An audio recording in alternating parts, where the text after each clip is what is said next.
Up to the Gemara, Daf Pei Zayin Amud Aleph, right after the Mishnah. The Gemara says like this: Ein Mavian loy masuk loy mavushal and meushin v'mehebi pasal. The Mishnah says that if you bring sweet wine, it's pasal. So the Gemara is akasha katani reisha, but previously in the Mishnah it says Ein Mavian el stayin v'mehebi kasher. That b'di'evid, if you bring listayon wine, it's kasher. Now listayon wine is wine that was sweetened by the sun. So is sweet wine kasher b'di'evid or pasal b'di'evid? So Ravina Karach Batani. Ravina says we have to read the Mishnah differently, meaning you have to read it that by listayon imhevi pasal, meaning sweet wine is taka pasal, and listayon wine is therefore pasal. You have to change the girsa. That's Ravina's pshat. Rav Ashi says no. Chulya d'shem shalei moyes, chulya d'pir moyes. There's a difference. Listayon wine is the grapes are good. It's just that they were in the sun for too long, so the sun sweetened it. Therefore, it's b'di'evid kasher because the grapes themselves are roy. The case of when the Mishnah says sweet wine is possible b'di'evid, that's where the grapes themselves have too much sweetness. Naturally, there's a problem with the grapes themselves. So there's a natural problem with the grapes themselves, then it's possible. But if the grapes are fine, taka, it's just that they were in the sun for too long, that'll be kosher b'di'evid. Okay. Ein mevin yashin divrei Rabbi cham machshirin. According to Rabbi, you're not allowed to bring aged wine. So what is that? What's the reason? Amar Chizki, my time of the Rabbi, because Amar Kar lakeves yayin. The pasuk says that for a lamb you bring wine. The simple pshat is that the wine is accompanying the lamb, but he's reading it together. That there has to be a connection between the wine and the keves. Ma keves ben shenasai, just like the lamb has to be within the first year. Av yayin ben shenasai. So too, the wine has to be within its first year, and if it's aged, then it's a problem because then it's no longer like the keves. So it says the Gemara. Wait a minute, if that's the case, then if it has to be like the keves, then if the keves is over a year old, and let's say it's in its second year, it's pasul. That should mean wine in its second year is pasul. The halacha is that b'di'evid, wine in the second year is still kosher. Says the Gemara, Yikam ma keves ben shtei shanim pasul, av yayin ben shtei shanim pasul, v'chitem achanam v'tanya. Yayin ben shtei shanim, if you bring 2-year-old wine, lo yavi, you should not l'chachila bring it, v'mhevi kosher, but it's still kosher. Now, this is obviously according to Rabbi because he has the problem with the aged wine, but he says that a 2-year-old wine is b'di'evid kosher. Man shamali damar lo yavi Rabbi v'kamer heavy kosher. If you're telling me it has to be like a keves, then the keves is not kosher b'di'evid. If it's 2 years old, it's pasul. So wine that's 2 years old should also be pasul. Elam Rava says a different shot of Rabbi. The reason why Rabbi says it's a problem of its age is al tira yain ki yisadam. The pasuk says, "Do not look upon wine when it is red," which means that wine is supposed to be red. Apparently, when you aged wine, it becomes less red. The color fades. So Rebbe's issue is not just has to be like a keves. If the problem is that it fades, and therefore a 2-year-old wine, but the evidence is kosher. But older than that is going to be a problem. Tana Karamim, when the Mishnah says you should bring wine from vineyards that are cultivated, pamayim b'shana, they should be threshed twice a year. And then you can bring wine from such vineyards. Rav Yosef, Rav Yosef owned a corner plot of a vineyard, the Rav Beitvei Rivka, and he dug extra digging, meaning he plotted twice. And his wine was so potent that although normally it's 1-to-3 ratio of water to wine, his was 1-to-6 ratio. You needed 6 parts water to 1 part wine. That's how strong it was. Okay. Then the Mishnah says you don't use large casks, but rather small barrels, because large casks there's more spoilage. Tana, chavias kadiyos ludis ubeinis. Small barrels are equivalent to middle-sized ludian jugs. And you don't place 2 barrels next to each other, because if one spoils, the fumes will go to the next one. Separate the barrels so that even if one spoils, it won't affect the other ones. Then the Mishnah says, how do you make sure that there's no sediment being poured in? So the Mishnah said, Gizbar Yoshev Ekana B'Yodai, that the Gabbai sits with a reed in his hand, Zarak Hagir, Hikish Bekana. Then when the second it gets to the sediments, he taps to stop. Tana, the Braisa elaborates, Zarak Hagir Shal Shmarim. When the barrel starts pouring out sediment, Gizbar Hikish Bekana. Then he taps him, and that means stop pouring. So why doesn't he just say stop? Why does he have to use a reed? Just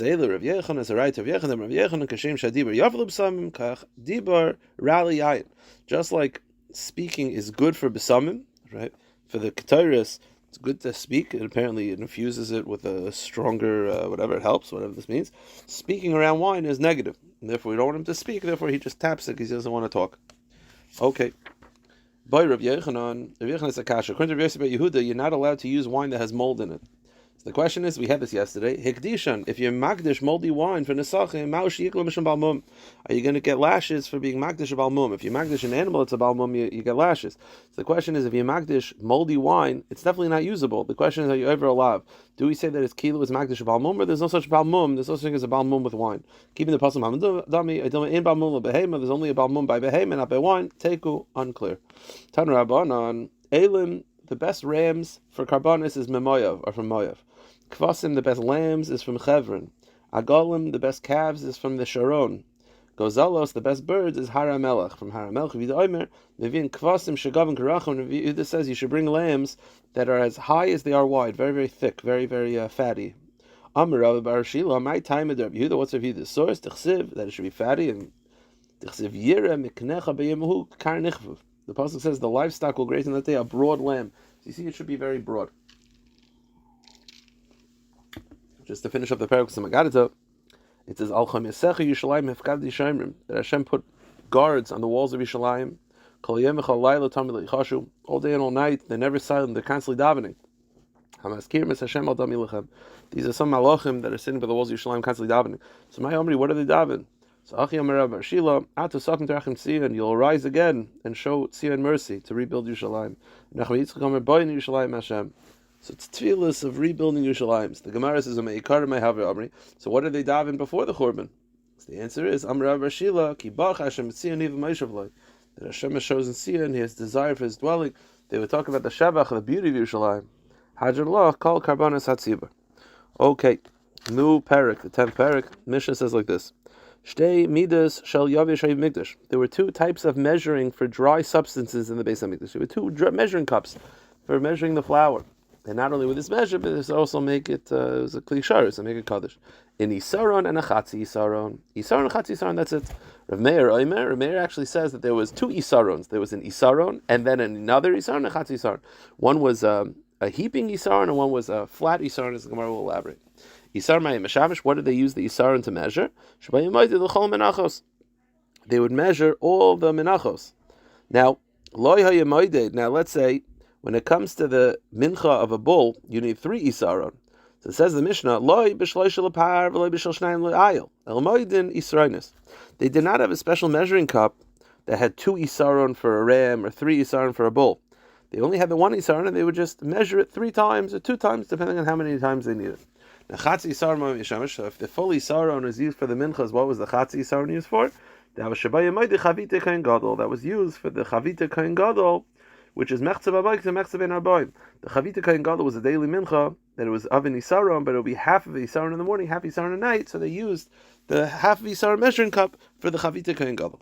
So Tanya, the Gemara explains, or Meir Shita, and Meir holds that there's 2 isarons. So what are the difference between the two, and what are they used for? It says isaron. That there's 2 different isarons. There were 2 types of isaron measures in the Beis HaMikdash. Echad gadush, one heaped, which means it's only an isaron when you had to fill it a heaping type to get to an isaron. Echad machok, and one was leveled, which is that it was an isaron without being heaped. Okay. So it's still an isaron at the end. The question is whether you filled it to the top or filled it above the line. Gadosh, and what would they use the heaping one? They would use that for the standard mincha. Go to the next page. Machok, and the level one, that was used for the chavita kohen gadol. They would fill it up once, and then they would split it into the 2 chatzi isaron.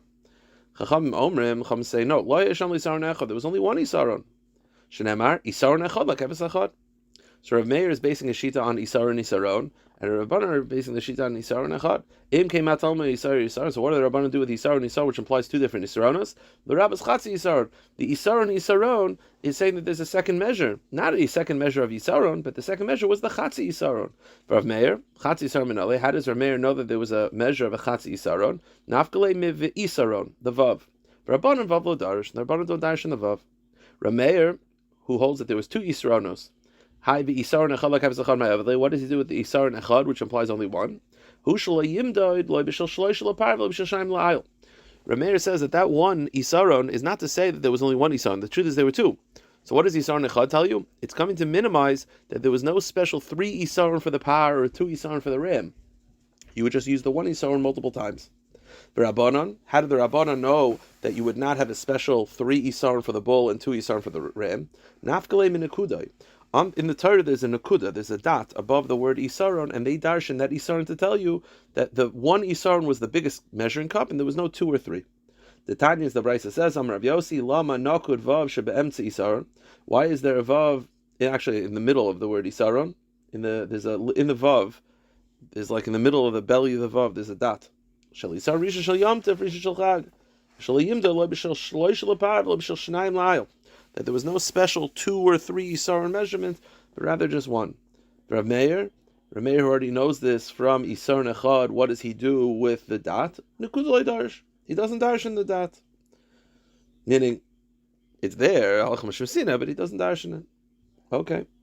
Now, the half isaron was used for the chavita kohen gadol.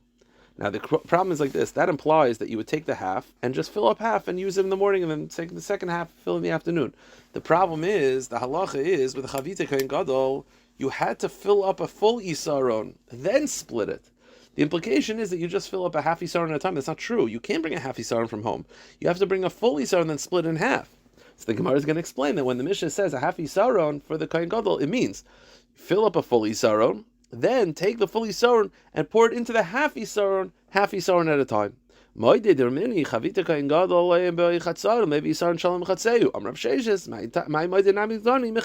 what it means.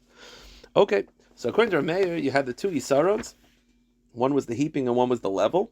The heaping was for the standard mincha, and the level was for the chavita kohen gadol. The question is, says the Gemara, Boi minei Rami bar Chama mirav Chizda chatzi isan l'Rameir. According to Rameir, was the half of isaron measurement gadush haya or machakaya? Was it leveled, and you got to half isaron by filling to the top, or a gadush that had to be heaping? So the Gemara just has a question. Why are you asking according to Rameir? You could ask the same shayla according to Rabbanon. According to the Rabbanon, the regular isaron is leveled.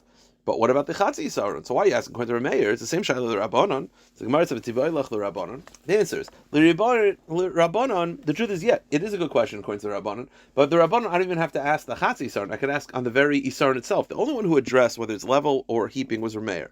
Rameir said that there were 2 isarons, level and heaping. We don't know what the Rabbanon would say about the Chatzi Isaron, and we don't even know what the Rabbanon would say about the regular Isaron. The Rabbanon only had 2 measurements, Chatzi Isaron and regular Isaron. We don't know if either are heaping. So the truth is, it's a shayla according to Rabbanon, are any of them heaping? So the Gemara says, Amar lei, midirameir nishmal Rameir, and midirameir nishmal Rabbanon. Once we figure out Rameir, then we can figure out the Rabbanon. So what did Rameir say? Rameir said that the full Isaron that's used for the Chavita Kohen Gadol is leveled, which also means to tell me, I could probably figure out that the Chatzi Isaron, that you would then take the full Isaron and pour it into the Chatzi Isaron, is probably also leveled. So Rav Meir, it's all leveled.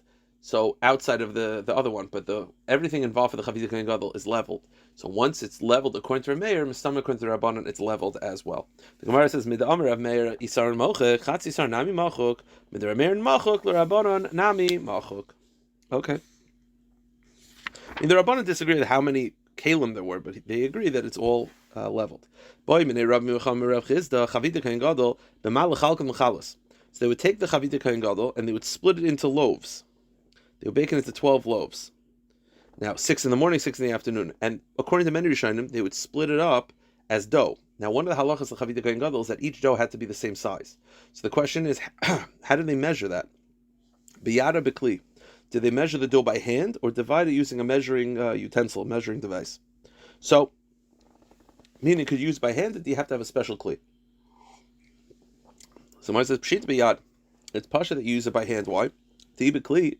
Because if you're required to use a kli, to tasi yachnis, who are you going to bring a scale into the Beis HaMikdash? The only way to do it is with a scale. So if you just eyeball it, whatever, then you get used to it, good, fine. But if you're using a scale, if you're using a kli, it has to be a scale. Well, you're going to bring a scale into the Beis HaMikdash? So the Gemara says, why not? V'yachnis, bring a scale into the Beis HaMikdash. The answer is, Kivan de beklala ksiv lavarech ara. Because it says, regarding the scale, it says a curse regarding the scale. The pasuk says, "V'heshivu lechamchem b'mishkom." They'll bring back your bread by weight. You'll have to weigh your bread because you won't be able to afford. It's one of the klalas.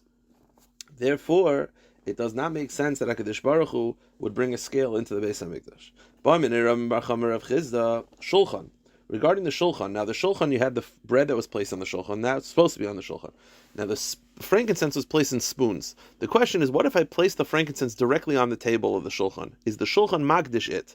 Now, as we'll see in a moment, the shulchan is magdish the bread, because the bread is supposed to be on the table. But the question is it magdish the frankincense that are not placed on the table directly? But if you place it on the table directly, which you're not supposed to do, is a magdish. Made the magdish lechem, since the shulchan is magdish bread. So the Gemara says, Kamatzim nami mekadesh, so it's also makdish the kaimitz. Aydilma the chazi le mekadesh, the loy chazi loy mekadesh. Or perhaps no, it's only mekadesh that which it's roy, but it's not makdish things that are not meant to be there. Samale ein mekadesh. He says no, it's not mekadesh because it's not meant to be placed directly on the table. Aini, is this true? Now the Gemara says like this: the shulchan was magdish the bread, but not just the bottom bread. It was magdish all the way up. Now, all the way up is the height of all the bread. Now, each bread, there's a shaila, there were 6 loaves per pile. The shaila is, how high was it on the sides? How high up? Not the part that's, not the vertical, not the horizontal, the vertical of it. It's a shaila whether each loaf is 2 tvachim or 2.5. If it's 2 tvachim, there's 6, that means it's 12 tvachim, 2.5, it's 15. Either way, the Gemara is going to say it's mekadesh all the way up. So you see it's Mekadesh, it sounds like it's Mekadesh everything in the airspace. So the Gemara says, so you see it's Mekadesh the airspace. So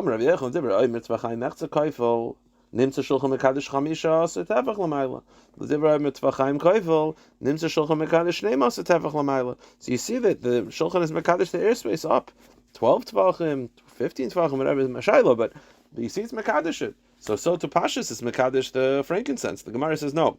Amar lei in Mekadesh l'karev of Mekadesh l'ifsal. Maybe when it says that it's Mekadesh, it just makes it that it's Kaddish, that it could then become disqualified by Lina, whatever. But maybe it's not Kaddish akadekach, that it can be placed directly on the Mizbeach. Maybe to be placed on the Mizbeach, the Shulchan is not enough of a Kli Sharas to do that. It has to be placed directly in the spoons. I will stop here.